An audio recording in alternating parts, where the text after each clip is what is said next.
네, 어젯밤 충격적인 영상 보신 분들도 많으시죠. 전해드린 것처럼 가평 계곡 살인사건 용의자들에 대해서 검경이 합동 검거팀을 꾸려서 행방을 쫓고 있지만 여전히 뚜렷한 흔적을 찾지 못하고 있습니다. 네, 오윤성 순천향대 경찰행정학과 교수와 관련 내용 짚어보겠습니다. 어서 오십시오. 네, 안녕하세요. 예.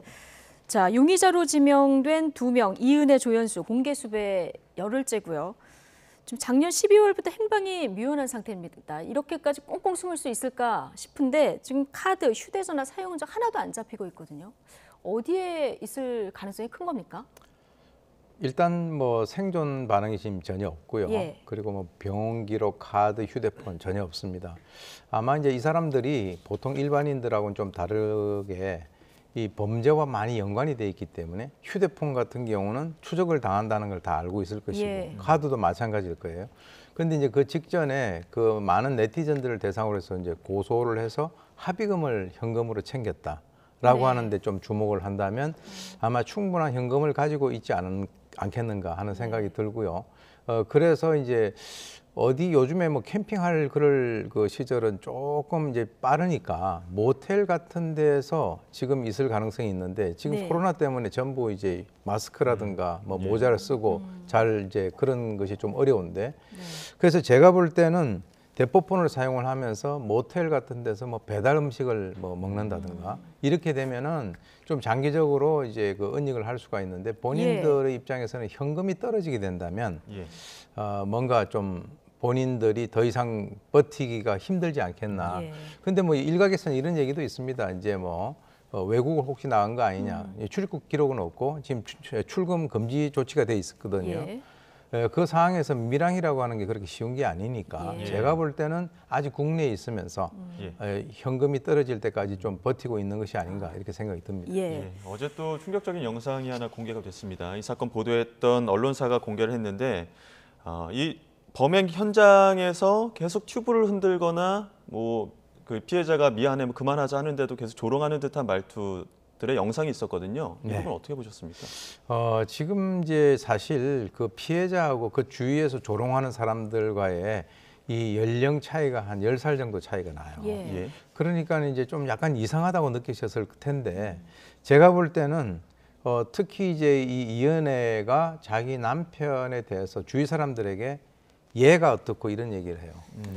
그러니까 전혀 이제 어떤 나이 차라든가 이런 것에 대한 그런 그 관념이 없고 또 나머지 남성들이 둘이 가서 막 이렇게 흔들 때 피해자가 아이고 미안하다 막 이제 이런 식으로 얘기를 하거든요. 또 이제 필름뿐만 아니라 한 2시간 전에 다이빙 하는 것도 나오고요. 다이빙 할 때 그 피해자가 옆에서 이렇게 쭈그리고 앉아서 보는 그 모습을 보니까 저는 어떻게 좀 이제 다르게 생각을 하는데 이것이 좀 성격은 다르지만 학교 폭력 같은 데서 한 명을 대상으로 해서 주위에 있는 여러 사람들이 소위 그 이지매라 그러죠.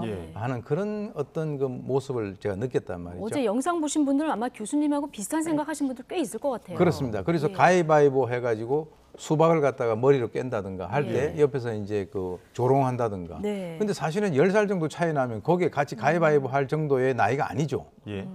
그 사람 빠져야죠. 근데 같이 껴가지고 그런 식으로 이제 조롱을 한다라고 하는 것은 뭔가 이 학교 폭력에서 우리가 볼 수 있는 그런 분위기하고 상당히 유사하다. 저는 그렇게 봅니다. 저 사고가 나기 2시간 전에 영상도 이해가 안 갑니다만은 피의자들이 같은 목적으로 여러 차례 범행을 공모했다 이런 의혹도 지금 불거지고 있는 상황인데 이렇게 다 도합해 보면은 어떻게 지속적으로 이런 상황이 가능했을까 이런 의구심도 들거든요. 아까도 제가 말씀드렸습니다만은 이제 피해자 입장에서는 보통 남성들 같은 10살 정도 차이가 나는데 그 정도 하면 화를 낸다든가 뭐 어떤 조치를 하겠죠. 근데 제가 볼 때는 그 굉장히 뭐 어떤 시간을 통해서 이 사람들이 이 가해자들이 그 상대에 대해서 소위 그 정신적인 조종, 가스라이팅 비슷한 그런 것을 시도한 것이 아닌가. 그래서 지금 보게 되면은 이미 이제 검찰이 작년 12월 달에 이제 그 이 사람들이 주거지를 압수수색을 하면서 대포폰을 한 20여 개를 갖다가 발견을 했어요. 근데 그 안에 있는 내용 중에서 텔레그램에서 어떤 것이 있냐면 아까 말씀하셨듯이 2019년 2월 달에 경기도 양양군의 한 펜션에서 보고 피를 갖다가 이렇게 매겼는데 왜 이렇게 많이 넣었는데 안 죽지라고 하는 그 텔레그램이 확보가 됐다는 거죠. 예. 그게 하나 있고 2019년 5월 달에는 경기도 용인에 있는 낚시터에서 일부러 피해자 A씨를 물에 빠뜨렸는데 그 당시에 나와가지고 그 얘기를 했어요. 너 왜 날 밀었어? 라고 얘기했는데 이은혜가 뭐라고 얘기했냐면 그래 난 뭐 죽이려고 밀었다 이렇게 어깃장 놓는 식으로 예. 그런 식으로 이렇게 얼버무리고 넘어갔단 말이죠. 예. 이게 보면은 이 피해자가 굉장히 물을 무서워하고 두려워한다라고 하는 그 취약점을 지속적으로 이제 가지고 있어요. 예. 그런 어떤 개념을 그럼에도 불구하고 또 따라간 거잖아요. 또 따라가기 전에 또 예. 수상 스키 한번 탔거든요. 네. 그때도 뒤에서 무서워하는데 옆에 있는 사람에게 속도를 더 좀 빨리 해라. 예. 그래서 그거 3번이고 이번에가 4번째예요. 예. 결국은 그 한 사람에 대해서 꾸준하게 뭐 독도 한번 넣었다가 했는데 물이 가장 효과적이다. 이렇게 생각을 해서 이제 그렇게 한 것 같은데 네. 타이밍도 보험이 끝나기 4시간 전에 그렇게 했죠. 예. 지금 이 피해자뿐만 아니라 지금 공개수 배우의 이은혜 씨와 관련해서 과거의 남자친구들에 대한 어떤 의문사 의혹들도 나오다 보니까 경찰이 추가 수사에 들어갔는데 입증할 만한 단서들이 좀 나온 게 있습니까? 지금 현재로서는 이제 한 2개 정도가 됩니다. 2010년도에 인천 그 석바이고 교통사고 그리고 이제 2014년에 태국 파타야의 해변에서 익사 사고가 있었는데 지금 이제 인천 석바위 교통사고 같은 경우는 인천 그 경찰청 교통조사계가 이 관련되는 그 기록을 지금 찾고 있는데 그 기록을 못 찾고 있다라고 하는 그 얘기도 들리고요. 그리고 2014년에 이제 태국에서 발생된 이 사건 같은 경우는 현지에 있는 태국 경찰이 수사를 해서 뭐 사고사로 처리를 했기 때문에 만약에 이제 그와 관련돼서 뭔가를 밝혀내기 위해서는 좀 추가적으로 옛날 기록을 봐야 될 텐데 그것이 벌써 이제 한 8년 정도 지나지 않았습니까? 그쵸. 그래서 쉽지는 않을 것 같습니다. 네. 체포영장 시한이 좀 걱정이었었는데 법원이 3개월짜리 체포영장을 다시 발부했다. 조금 전 이런 소식이 전해졌고요. 그런데 이제 공개 수배하고 일주일쯤 지나고 6일에서 이제 수사팀이 경찰에 공조를 요청한 이런 상황 아니겠습니까? 이게 좀 너무 늦게 공조가 이루어진 거 아니야? 이런 지적도 나와요.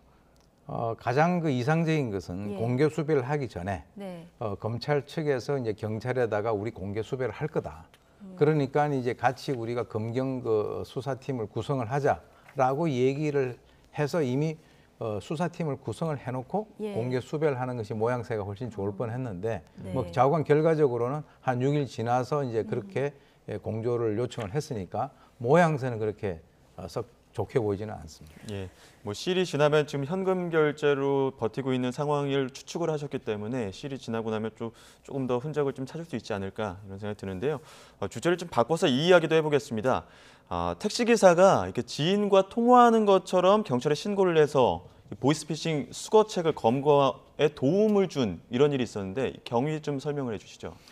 그게 이제 요즘 최근에 이 택시 기사들에 의해서 보이스피싱범을 검거한 사례가 2월에만 총 3명 정도. 즉 다시 말해서 이제 택시 기사분들이 이 보이스피싱과 연관돼서 많이 이제 그 어떤 지식을 갖고 계신 거예요. 그러니까 뒤에서 뭐 어디 가서 뭐 돈을 수금하자 뭐 이런 식으로 이제 택시 기사가 거기에 대해서 어떤 눈치를 챌 거라고는 생각을 못하고 자기들끼리 전화를 하는데 이분들이 사실은 남의 일이니까 그냥 지나가면 되잖아요. 근데 이분들이 어떤 그런 사항을 꼭 그 경찰에다 신고를 하고 그 사람들이 이제 그러한 어떤 신고를 통해서 검거가 되는 이런 일들이 이제 가끔씩 발생을 하고 있는데 상당히 그 바람직스럽고 또 그분들이 어떻게 보면은 뭐 이 사회 안전이라든가 범죄 예방에 크게 기여를 하고 있는 그런 상황입니다. 그러니까 지금 범죄 예방에 크게 기여를 한 기지를 발휘해서 보이스피싱범을 잡은 택시 기사분 저희가 지금 전화 연결이 돼 있는데 직접 한번 연결해 보겠습니다. 자, 기사님 나와 계십니까? 예, 안녕하세요. 예, 안녕하세요. 정말 기지와 용기를 다 발휘하셔서 큰일을 하신 건데요. 맨 처음에 이 승객이 좀 낌새가 수상하다 이런 생각은 어떻게 하게 되신 겁니까? 그 탑승할 때는 몰랐죠. 근데 이제 그 운전을 하다 보면은 손님하고 대화를 하게 됩니다. 네. 근데 그 출장을 가신다고 그러시더라고요.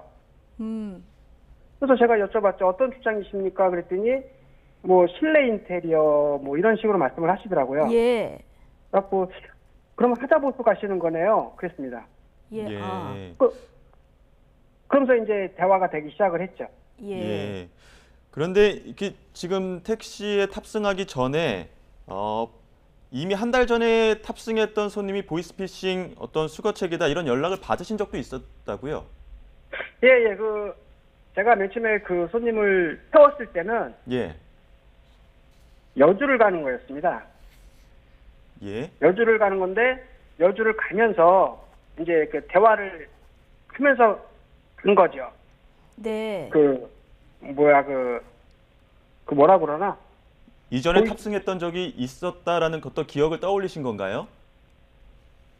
아니죠. 그게 아니라 맨 그분이- 처음에 여주 갔을 때 지금 상황을 말씀하시는 거죠? 예. 예. 예, 여주를 갔을 때 네. 피싱 범이 내렸다가 또 타고 그랬어요. 아. 그래서 이제 제가 그게 의심이 나가지고 좀 예. 이상했어요, 그 사람이. 음. 그래갖고 제가 그 블랙박스를 다운을 받아서 갖고 있었어요. 네. 예. 그런데 한 달 뒤에 여주경찰서에서 전화가 왔습니다. 내가 태웠던 사람이 보이스피싱 운반책이라고. 아. 그래서 그럼 그래서 제가 갖고 있던 그 모든 자료를 그 형사님한테 다 드렸죠. 그렇군요. 그런데 지금 보도를 보면은 그 연락을 경찰로부터 받은 바로 다음 날 같은 손님이 다시 택시를 탄 겁니까, 그러면? 예, 맞습니다. 제가 그날 다 주고 그러면 제가 한 번씩 다 검토해 봤을 거 아닙니까? 그 사람에 대해서. 네. 그것을 다시 봤는데 그 다음 날 그 사람이 또 튼 겁니다. 예. 그래서 이제 어떻게 해야 되겠다 이런 짧은 순간에 고민이 많으셨을 것 같은데 그래서 이제 경찰에 연락을 하게 되신 거군요. 예. 예. 맞습니다. 범인이 뒤에 타고 있기 때문에 어떤 낌새를 눈치채지 않게끔 이렇게 좀 기지를 발휘하신 부분이 있을 텐데 이 부분도 좀 설명을 해주시죠. 예, 이제 두 번째 탔을 때는 이제 경기도 안성을 가는 겁니다. 네. 예, 안성을 가면서 이 사람을 이제 신고를 해야 되니까 112다 전화를 했습니다. 112다 전화를 했더니 112의 상황실입니다. 네. 그러시더라고요. 그래갖고 형님 저 안성 그 장거리 손님 태우고 가는데 네. 갔다 와서 식사를 하시죠. 그랬죠. 네. 이렇게 얘기했더니 바로 알아듣던가요? 예, 상황실에서 네, 지금 안 좋은 상황이십니까? 그러더라고요. 예. 네, 그렇습니다. 그랬더니 바로 위치가 어찌쯤 그러더라고요. 예. 그래서 형님 저 제2 서해안 송산 휴게소 지나가고 있으니까 다녀와서 1시간 반쯤에 지나서 식사를 하시죠. 그랬더니 112 상황실에서 고속도로 순찰대를 출동시키겠습니다. 바로 그러시더라고요. 그렇게 해서 이렇게 검거까지 이루어지게 됐는데요. 범인이 내린 뒤에 신고를 해도 될 상황인데 이렇게 위협을 무릅쓰고 범인 검거에 큰 공을 세우신 건데 내가 왜 이렇게까지 해야 되겠다 이런 생각 어떻게 하게 되신 겁니까? 그거는 언론사를 통해서 네. 보이스피싱 피해자가 너무 많은 걸 저희가 봐왔지 않습니까? 예. 그리고 또 안 좋은 선택도 하신 분도 계시고 그래서 이 사람은 제가 꼭 잡아야 겠다는 생각을 가졌죠. 예. 선의로 하신 일인데 화제도 많이 됐습니다. 마지막으로 소감 한 말씀 부탁드리겠습니다. 좀 표창을 받아서 쑥스럽긴 한데 예. 112 상황실 분과 네. 여주경찰서 형사님들한테 감사드리고 싶고 우리 기사님들 한 번 더 유심히 보이스피싱을 본다면은 운반책이 줄어들 거라고 생각을 합니다. 예, 알겠습니다. 좋은 일 하셨는데요. 오늘 저희 전화 연결까지 너무 감사합니다. 네. 예. 자, 오윤정 교수님, 지금 택시 기사님하고 전화 연결을 한번 해봤는데 이렇게 시민 도움으로 범인 검거하는 경우가 꽤 있습니까? 예, 지금 아까도 말씀드렸는데 요즘에는 이 택시 기사분들이 이 보이스피싱에 하도 극성을 부리니까 주로 이제 운반책, 연락책 해가지고 가면서 자기들도 이제 거래를 하거든요. 보고를 하고. 근데 이제 방금 이제 통화를 하셨던 이분 같이 뭔가 이상하다. 사실은 아무리 이상하다 하더라도 마음이 없으면 눈에 보이지가 않아요. 들리지도 않고. 근데 이분 같은 경우는 늘 거기에 관심을 가지신 것 같고 제가 볼 때는 이제 한편의 드라마 같은데 이분도 진짜 뒤에 보이스피싱범을 태우고 뭐 형님 뭐 이렇게 하는 것도 대단하신데 네. 예. 만약 그때 당시에 112에 있는 그 운용 요원도 만약 그렇게 얘기하면 아 이거 장난 전화다 이렇게 예. 생각하고 끊어버렸었으면 예. 더 이상 대화가 안 됐을 텐데 아 위험한 사항이십니까? 이제 이렇게 또 얘기가 돼서 네. 이 두 분의 그 순간적인 그 기지라든가 재치 이게 잘 들어맞은 것 같습니다. 예. 예. 이렇게 기지를 발휘해서 보이스피싱이 좀 줄어들면 괜찮겠지만 계속적으로 보이스피싱 수법도 교묘해지고 있습니다. 최근에는 핸드폰에 저장돼 있는 엄마의 전화번호로 전화가 와서 보이스피싱하는 사례가 있는데 이 부분도 좀 짚어볼까요? 네, 이게 이제 어떤 그 수법이냐고 하면 그 이 사기 번호의 뒷번호만 일치가 되면 저장된 연락처로 표시가 된대요. 네. 예. 그게 이제 어떤 기술적인 그런 문제인데 보통 일반인들은 그렇게 알 수가 없죠. 예. 그런데 이제 그쪽에다가 전화를 해가지고 지금 엄마를 내가 데리고 있는데 지금 고문하고 있다. 그리고 이제 거기에다가 피가 묻은 뭐 흘리는 사진, 뭐 목도리 이런 걸 갖다 보내는 거예요. 보내면서 엄마를 갖다가 이제 구하려면 3천만 원 입금을 해라. 예. 또는 뭐 거기서 여성 같으면 알몸 사진을 보내라. 뭐 이런 식으로 요구를 하는데 제가 볼 때는 말이죠. 예. 지금 이제 이 그 워낙 종류가 많고 보이스피싱 같은 경우는 순간순간 진화를 하기 때문에 일단 이 기본적인 것은 범인의 입장에서는 피해자의 심리적인 공황 상태를 이용을 하는 것이거든요. 예. 예. 그러니까 일단 당연히 이런 사진을 보면은 공황 상태가 되죠. 근데 마침 그 피해자 같은 경우는 그 목도리가 엄마가 하고 있던 거하고 비슷했대요. 예. 그러니까 더 믿을 수밖에 없는데 그렇지만은 이 진화 속도가 빠른 이 보이스피싱에 대해서 우리 이제 그 일반인들 같은 경우는 그런 연락이 오면은 일단 패닉에 빠지지 않겠습니까? 네. 그렇지만 일단은 무조건 이거는 보이스피싱이다. 예. 라고 생각을 하시고 평소에 마음의 준비를 많이 하시는 게 중요하고요. 예. 그다음에 이제 엄마한테 그 어떤 일이 있었다. 그러면 알겠어요라고 일단 끊어버리고 예. 끊어버리고 엄마한테 전화를 해보는 거죠. 아. 그렇게 하고 난 이후에 경찰에도 근데 신고를 못 끊게 하는 경우도 있지 않겠습니까? 네? 끊지 못하게 하는. 제가 끊어버리는 거죠. 제가 받는 사람 우리가 이런 거 있지 않습니까? 전화하다가 예. 전화 받기 싫으면 끊고 난 다음에 전화 끊어졌는데요 하는 예. 경우도 있기 때문에 일단 그쪽의 패턴, 그쪽의 어떤 사이클에 자기가 그 올라타면은 예. 그쪽 의도대로 갈 수밖에 없어요. 일단 좀 침착해질 필요가 침착을 있다. 일단 끊고 예. 그리고 난 뒤에 어머니한테도 전화를 해보고 경찰한테도 저 신고를 하고 그다음에 만약에 어떤 그 은행과 연관돼 있으면은 그런 그 조치도 하고 이런 것들을 예. 그럼 아무 생각 없이 있다가는 무조건 당해요. 네. 그러니까 가상 상황을 만들어서 전화가 왔다. 네. 나는 어떤 식으로 대응을 해야 되겠다. 예. 이런 식으로 워게임을 한번 해보는 것도 상당히 이런 그 범죄 예. 피해를 막는데 효과적이라고 요즘에 봅니다. 웬만한 방법으로는 잘 안 속으니까 수법이 갈수록 교묘해지고 예. 있는데 아이폰 기종이 피해에 더 취약할 수 있는 건 왜 그런 겁니까? 왜 그러냐면 이 아이폰의 일부 기종 같은 경우는 발신번호 표시를 갖다 안 해버려요. 그러니까 누군지 모르잖아요. 예. 그렇기 때문에 이 보이스피싱의 그 피해에 상당히 취약하다라고 하는 그런 어떤 그 여론들도 있고 하기 네. 때문에 사실은 뭐 이 가지고 있는 그 기종들이 상당히 그 뭐 사람마다 따라서 다 다르고 한데 어쨌건 아까 말씀드렸지만은 이 보이스피싱이라고 하는 것은 피해자가 어떤 상황을 탁 던졌을 때 순간적으로 흔들리는 예. 그 심리적인 흔들림을 파고 들어오는 것이니까 그것을 어떻게 막을 것인가라고 평소에 생각하시는 게 필요할 것 같습니다. 알겠습니다. 여기까지 듣겠습니다. 오윤성 순천향대 경찰행정학과 교수와 이야기 나눠봤습니다. 고맙습니다. 네.